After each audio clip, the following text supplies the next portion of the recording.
పొందేని నేను ప్రభువాని నుండి ప్రతి శ్రేష్ఠ ఈవిని భువియందు జీవిత యాత్రలో సాగి వచ్చితిని జీవిత యాత్రలో సాగి వచ్చితిని ఇంతవరకు నాకు తోడైయుండి ఇంతవరకు నాకు తోడైయుండి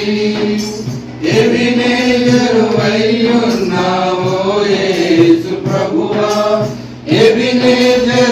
ఎబినేజరువైయున్నావో యేసు ప్రభువా నా రక్షణకర్తావు నీవైతివి నా రక్షణకర్తావు నీవైతివి పొందేతిని నేను ప్రభువాని నుండి ప్రతి శ్రేష్ఠ ఈవిని భువియందు పొందేతిని నేను ప్రభువాని నుండి ప్రతి శ్రేష్ఠ ఈవిని భువియందు గాలి తుఫానులలో నుండి వచ్చితిని గాలి తుఫానులలో నుండి వచ్చితిని అంధకార శక్తుల ప్రభావము నుండి అంధకార శక్తుల ప్రభావము నుండి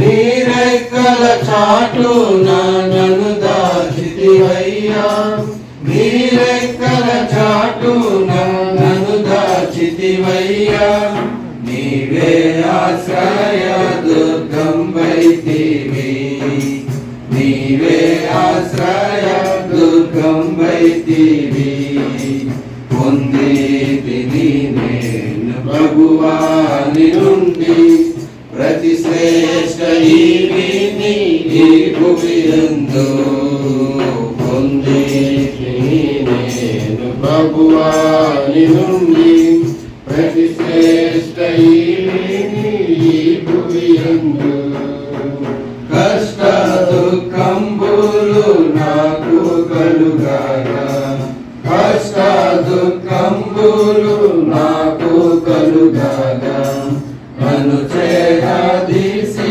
ఓదాచితివే నన్ను చేరదీసి ఓదాచితివే భయభీతి నిరాశలయందు ప్రభువా భయభీతి నిరాశలయందు ప్రభువా బహుగా ధైర్యంబున కొసగితివి బహుగా ధైర్యంబున కొసగితివి పొందేతిని నేను ప్రభువాని నుండి ప్రతి శ్రేష్ఠ ఈవిని భువియందు పొందేతిని నేను ప్రభువాని నుండి ప్రతి శ్రేష్ఠ ఈవిని భువియందు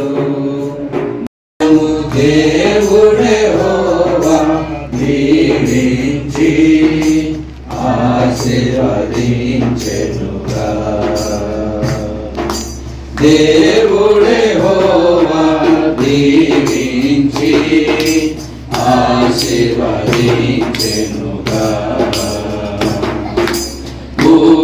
పూర్వమున్నట్లుగా చేసేదమేమో నా నివాస స్థలముగను పూర్వమున్నట్లుగా చేసేదమేమో నా నివాస స్థలముగను పరిపూర్ణముగా మేలులనేమో చేసేదమీ మధ్య పరిపూర్ణముగా మేలులనేకము చేసేదమీ మధ్య కొదువేమి లేకుండా కొదువేమి లేకుండా పనులన్నిటిలో మమ్ము దేవుడే హోవా దీవించి ఆశీర్వదించెనుగా. దేవుడే హోవా దీవించి ఆశీర్వదించెనుగా. మీమిడ మనుషులను పశువులను విస్తారింప చేసెదరు. మీమిడ మనుషులను పశువులను విస్తారింప చేసెదరు. అప్పుడు యెహోవా వారిని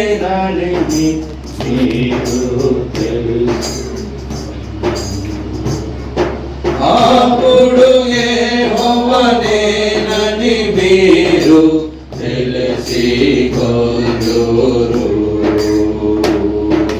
కొదువేమీ లేకుండా లేకుండా చేతి పనులన్నిటిలో మమ్ము దేవుడే హోవా దీవించి ఆశీర్వదించెనుగా. దేవుడే హోవా దీవించి ఆశీర్వదించెనుగా.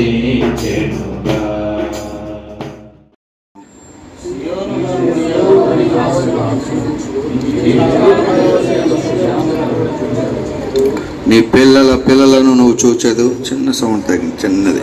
నీ పిల్లలు నువ్వు చూచెదవు. ఇశ్రాయేలు మీద సమాధానము ఉండునుగాక. ప్రార్థన చేసుకుందాం. మా ప్రేమ నమ్మకం కలిగిన తండ్రి, పరిశుద్ధుడు దేవ, మరొకసారి మీ యొక్క వాక్యం ద్వారా మాతో మాట్లాడండి. మీరే మహిమ పొందండి. ఇంతవరకు పాడిన పాటల ద్వారా మీ యొక్క నామమును గణపరచుటకై మీరు ఇచ్చిన కృపకై వందనాలు, స్తోత్రాలు. దేవాలయంలో సోదరుడు శంకర్, రాణి, కుటుంబం, బిడ్డలు, రూఫాస్ని బట్టి ఫ్లారెన్స్ని బట్టి స్తుతిస్తున్నాము దేవ. వారి కొరకు మాత్రమే కాకుండా మేమందరం కూడా మీ లేఖనాల ద్వారా సిద్ధపరచబడుటకు ప్రభా మీరే సిద్ధపరచు, మహిమ పొందాను ప్రభా. నిలబడే దాసుని కేవలం ఒట్టువాడిని అయోగ్యుడిని నా మాటలు కొట్టివేసి మీ సులువుచారిని మరుగుపరిచి నాయన కేవలం మీ యొక్క ఆత్మ నడిపింపు ద్వారానే మీ తలంపులు మేము గ్రహించగలం, మీ ఉద్దేశాలు ఎరగగలం. ఆ విధంగా మమ్మల్ని సిద్ధపరిచి మీరే మహిమ పొందమని యేసు ప్రభు నామములో స్తుతించి ప్రార్థించి వేడుకుంటున్నాము తండ్రి, ఆమేన్. ఇక్కడ ఒక అద్భుతమైనటువంటి ఒక కుటుంబ వ్యవస్థ ఏ విధంగా దేవుని ద్వారా ఆశీర్వదించబడిన కుటుంబం ఏ విధంగా ఉంటుందో మనం ఇక్కడ చూస్తున్నాం.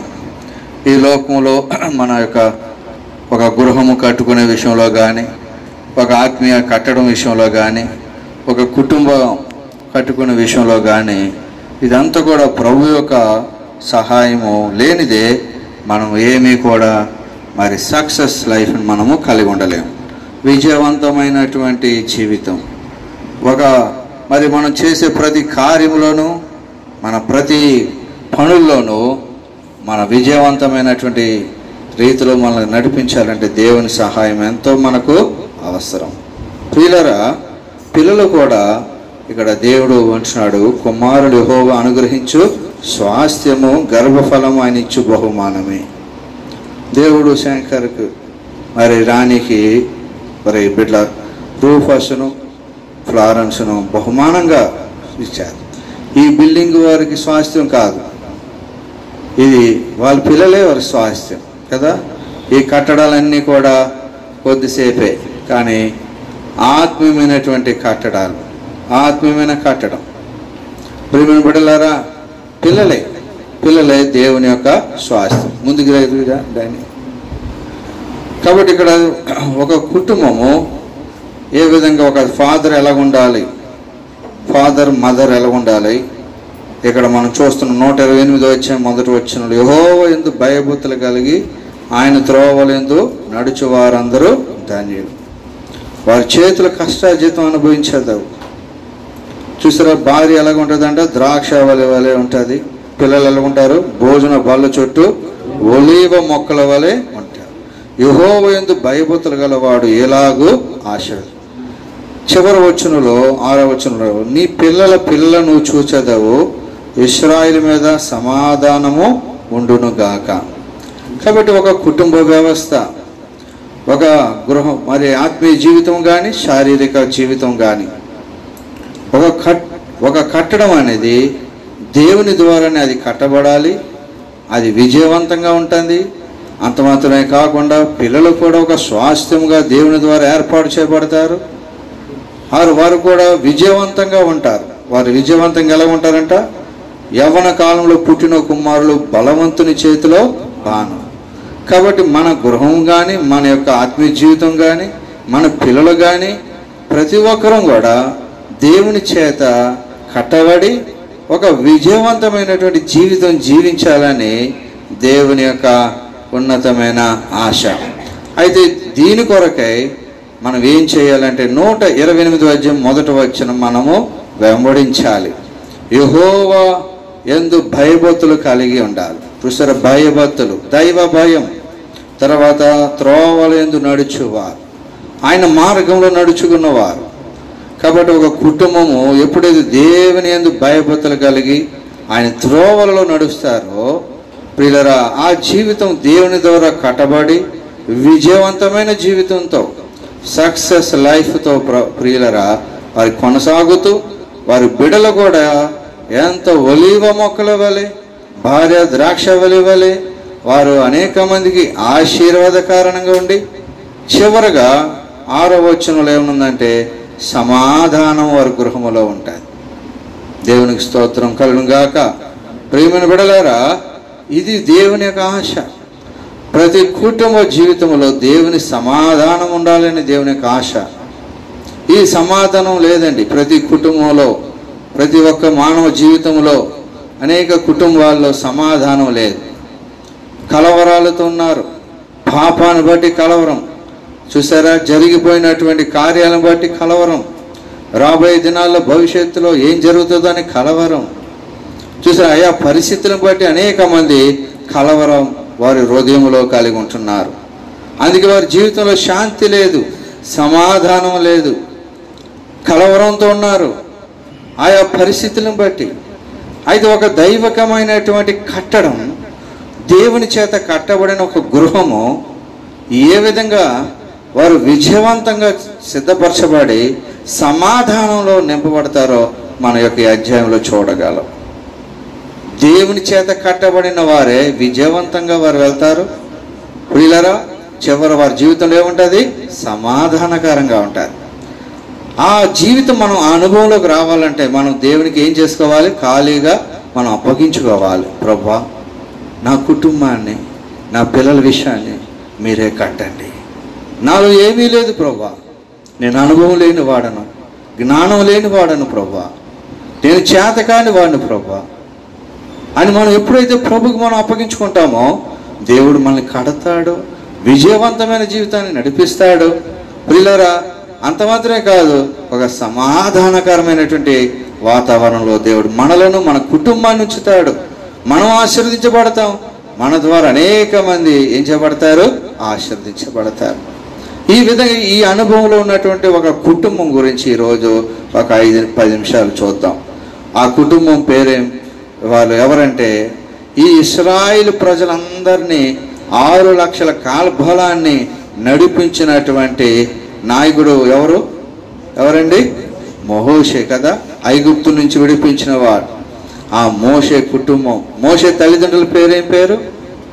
మోషే తల్లిదండ్రుల పేరు, తల్లి పేరు యెకోబేదు, తండ్రి పేరేం పేరు? అమ్రాము. చూడండి, నిర్గమకాండము 6వ అధ్యాయంలో దేవుని చేత కట్టబడిన విజయవంతమైన సమాధానకరమైన ఒక కుటుంబం ఇక్కడ మనం నిర్గమకాండంలో చూస్తాం. నిర్గమకాండం 6వ అధ్యాయము,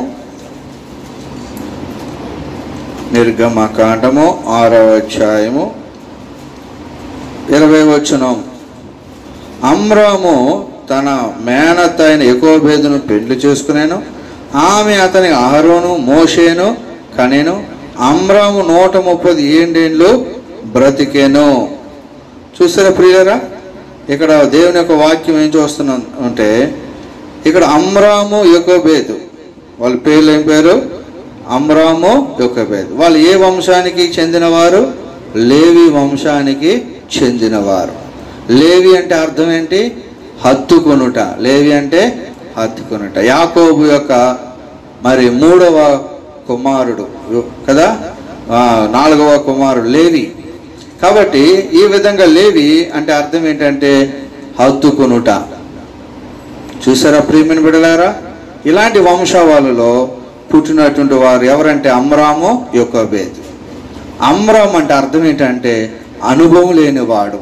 చెప్పండి, అనుభవం లేనివాడు. యోకోబేదు అంటే అర్థం ఏంటంటే యెహోవా మహాత్మ్యము గలవాడు. చెప్పండి, యెహోవా మహాత్మ్యము గలవాడు.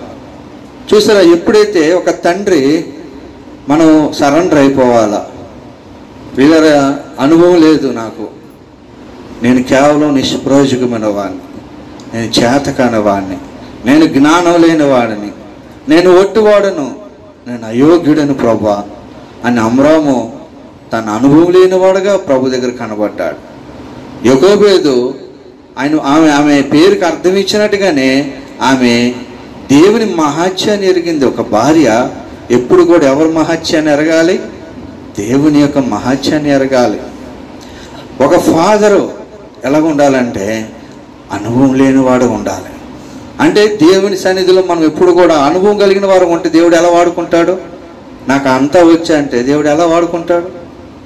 నాకు అంతా తెలుసు, నా భార్యని ఎలా చూసుకోవాలో నాకు తెలుసు, నా పిల్లల్ని ఎలా చూసుకోవాలో నాకు తెలుసు, నా కుటుంబాన్ని ఎలా మెయింటైన్ చేయాలో నాకు తెలుసు అంటే ఎలా మనం దేవుడు ఎలా నేర్పిస్తాడు? అందుకని అక్కడ 127 మనం చదువుకున్నాం, యెహోవా ఇల్లు కట్టించని ఎడల దాని కట్టువారి ప్రయాస వ్యర్థమే.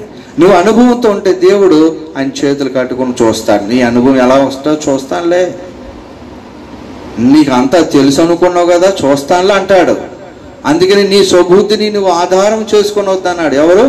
సొలొమోను గ్రంథకర్త అన్నాడు సామెతల్లో, నీ స్వబుద్ధిని నీవు ఆధారం చే. కాబట్టి అమ్రాము అర్థం ఏంటంటే నాకు అనుభవం లేదు, అనుభవం లేదు ప్రభా, నాకు అనుభవం లేదు ప్రభా, నా భార్యని ఎలా చూసుకోవాలో, నా భార్యని ఎలా కట్టుకోవాలో, ఎలాగ నా కుటుంబాన్ని కట్టుకోవాలో, ఎలాగ నా పుట్టబోయే పిల్లల్ని ఎలా కట్టాలో నాకు అనుభవం లేదు ప్రభా, నాకు నేర్పించండి ప్రభా అని దేవుని సన్నిధిలో అడిగినప్పుడు దేవుడు నిజంగా అమ్రాముకి దేవుడు అనుభవం లేనివాడు కాబట్టి దేవుడు ఆ ఆలోచన ఇచ్చాడు, చక్కని పిల్లల్ని ఇచ్చాడు. ప్రియులారా, ఎప్పుడైతే తను శక్తిని తగ్గించుకున్నాడో, తన స్థాయి తగ్గించుకున్నాడో, ఏమీ లేనివాడుగా కనబడ్డాడో, తన భార్య దేవుని మహాత్యాన్ని ఎరిగింది. అలాంటి ఇద్దరు దంపతులకి పుట్టినటువంటి సౌందర్యమైన పిల్లలు ఎవరెవరు? మోషే, అహరోను, మిరియాము. ఎలాంటి వారు చూడండి. మోషే అయితే ఎవరు? ఇశ్రాయేలును కొన్ని లక్షల మందిని ఐగుప్తు నుంచి విడిపించినటువంటి గొప్ప మహా నాయకుడు. రెండవది అహరోను ఎవరు? ఆయన ప్రధాన యాజకుడు. చూసారా, ఇశ్రాయేల్ అందరికి ప్రధాన యాజకుడు ఆయన. ఇశ్రాయేలు పాప పరిహారం కోసం, తన పాప పరిహారం కోసం రక్తాన్ని చెందించి ప్రత్యక్ష గుడారంలోకి వెళ్ళి సంవత్సరానికి ఒకసారి మందసం దగ్గర దేవునితో మాట్లాడేవాడు. ఎంత గొప్పవాడండి, దేవుని మహిమను చూచిన వాడు. ఏం కుటుంబం అండి ఇది. మిరియాము ఎవరండి? ప్రవక్తి. దేవుని వాక్యం ఏం చెప్తుంది మిరియాం గురించి? ఆమె ప్రవక్త. చూసారా, కాబట్టి ఎలాంటి వారు పుట్టారంటే ఒకడేమో నాయకుడు, మరొకడు ప్రధాన యాజకుడు, మరొక అమ్మాయి ఎవరు? ప్రవక్త. ఏం కుటుంబం అండి. కాబట్టి ప్రియులరా, దంపతులు ఎప్పుడైతే మనం అనుభవం లేదు ప్రభా, నేను కేవలం ఒట్టివాడను, నాకు ఈ లోకంలో నాకు ఏమీ తెలియదు ప్రభా, నా స్వబుద్ధి మీద నేను ఆధారపడలేను ప్రభా అని ఎలాగైతే మనం ఆ అమ్రాము వల్ల మనం తగ్గించుకుంటామో, యోకోబేదు వల్ల దేవుని మహాత్యం ఒక భార్యలుగా వారు ఎరుగుతారో, ఆ కడుపులో పుట్టే పిల్లలు ఎలాగుంటారంటే దేవుని సన్నిధిలో ఒక గొప్ప సూచనలుగా, మహత్ కార్యాలుగా ఇశ్రాయేలు మధ్య ఉన్నారు. కాబట్టి శంకరు రాణి కూడా. శంకరు కూడా ఏమీ తెలియనివాడు, ఏమీ ఎరగనివాడు, ఏమి ఒక లోతైన సత్యాలు తెలియదు ఆయనకి. అయితే ప్రభువుకి అప్పగించుకున్నాడు.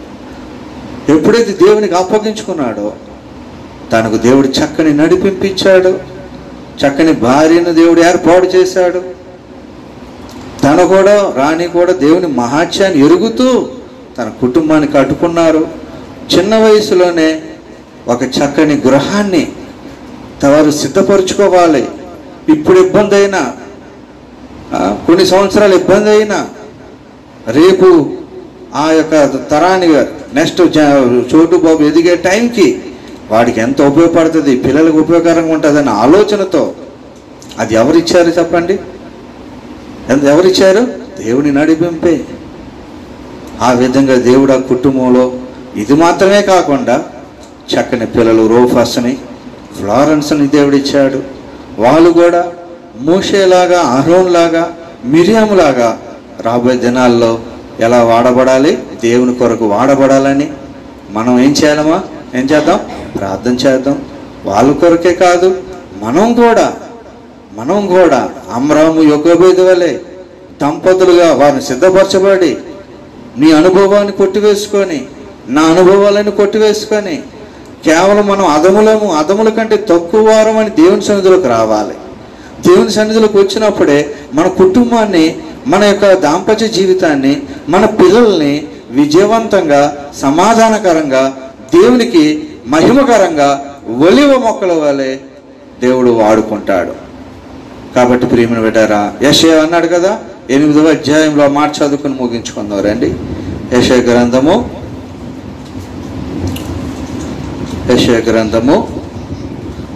మనం కూడా దేవుని కొరకు ఒక తీర్మానం చేసుకుందాం.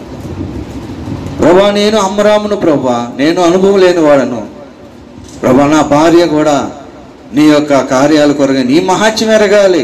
ఈ విధంగా మా పిల్లలు మోషే వలె, అహరోను వలె, మిరియాము వలె వారు మీ స్థితిలో మీ కార్యాల కొరకు వాడబడాలని మనం కూడా ప్రభుకు అప్పగించుకుందాం. ఈ కుటుంబం కొరకు కూడా ప్రార్థన చేద్దాం. యెషయా గ్రంథం 8వ అధ్యాయము ఎన్నో వచనం? 18వ వచనం అందరం కలిసి చదువుకుందాం ప్రియులారా. ఇదిగో నేనును యెహోవా నాకు ఇచ్చిన పిల్లలను సీయోను కొండ మీద నివసించు సైన్యులకు అధిపతి యెహోవా వలన సూచనలుగాను మహత్కార్యములుగా ఇశ్రాయేలు మధ్య ఉన్నాము. ఎప్పుడైతే మనము అమ్రాములో అనుభవంలో ఉంటామో, యోకోబేదు అనుభవంలో ఉంటామో, మన పిల్లలు ఇశ్రాయేలు మధ్య ఎలాగుంటామంట? ఆ కుటుంబము దేవుని మహత్కార్యములుగాను దేవుని సూచనలుగా ఇశ్రాయేలు మధ్య ఉన్నాం. ఎంత బ్యూటిఫుల్ ఫ్యామిలీ. కాబట్టి ఈ ఫ్యామిలీని దేవుడు ఇంతవరకు నడిపిస్తూ వచ్చాడు. మన ఫ్యామిలీస్ని కూడా రాబోయే దినాలు నడిపించాలని, ఈ కుటుంబాన్ని ఇంకా బహుగా ప్రభు కొరకే ఇంకా సిద్ధపరిచి పిల్లల దేవుని యొక్క ఏముండాలంటే వారికి కుటుంబంలో సమాధానం ఉండాలి. అది దేవుని ఆశ. 128 చివరి వచనం కూడా చదువుకుందాం రండి ప్రియులారా. కీర్తన గ్రంథం మనం చదివిన భాగం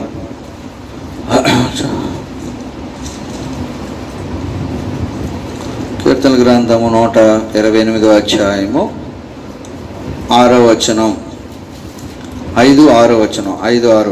సీయోను నుండి యెహోవా నిన్ను ఆశీర్వదించును, నీ జీవితకాలం అంతా యెరూషలేమునకు క్షేమం కలుగుట చూచేదవు, నీ పిల్లల నువ్వు చూచేదవు, ఇశ్రాయేలు మీద సమాధానమును కాక.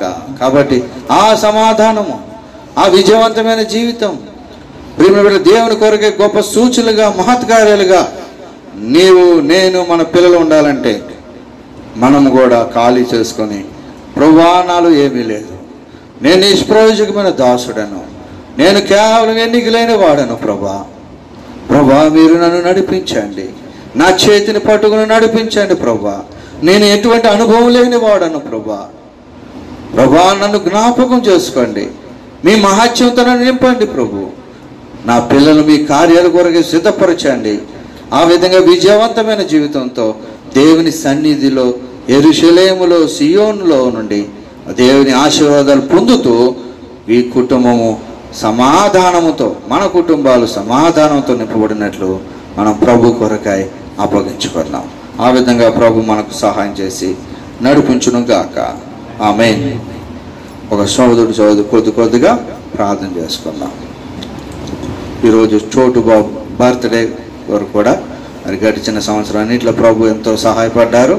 మరి నూతన సంవత్సరంలో కూడా ప్రభు నడిపించినట్లుగా 8:10 అయింది. 8:30 వరకు మనం ప్రార్థన చేసుకుందాం.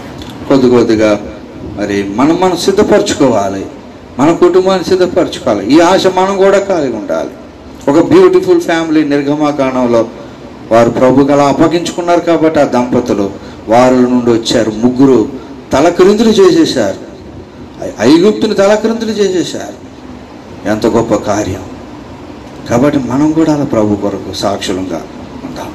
ప్రభు కొరకు గొప్ప ఆయన నామ ఘనత కొరకే మనం సిద్ధపడతాం. ప్రభుకి ఖాళీ చేసుకోవాలి. మనం ఖాళీ చేసుకుంటే ఆయన వాడుకుంటాడు. నాకు అనుభవం ఉంది, నాకు అంతా తెలుసు అంటే ప్రభు వాడుకోలేడు కదా నాన్న.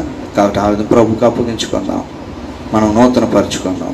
కాబట్టి శంకర్ రాణి కుటుంబం కొరకును మరి చోటు బాబు ఎస్పెషల్లీ తన బర్త్డే ఈ దినం మరి ఈ విధంగా ఎన్నో రోజుల నుంచి సంవత్సరం నుంచి ప్రార్థన అనుకుంటున్నాం ఇక్కడ ప్రేయర్ పెట్టాలని. అయితే దేవుడు వాళ్ళకి ఇచ్చిన నడిపింపును బట్టి ఈ సంవత్సరంలో దేవుడు ఎంతో వీలు కల్పించారు. ముందున దినాల్లో ఈ కుటుంబం ఇంకా ప్రభు కొరకై బలపడినట్లుగా అనేక ఆత్మలు వీరి ద్వారా రక్షణ పొందినట్లుగా ప్రార్థన చేద్దాం. తమ్ముడు డిపార్ట్మెంట్ కొరకు ప్రార్థన చేయండి.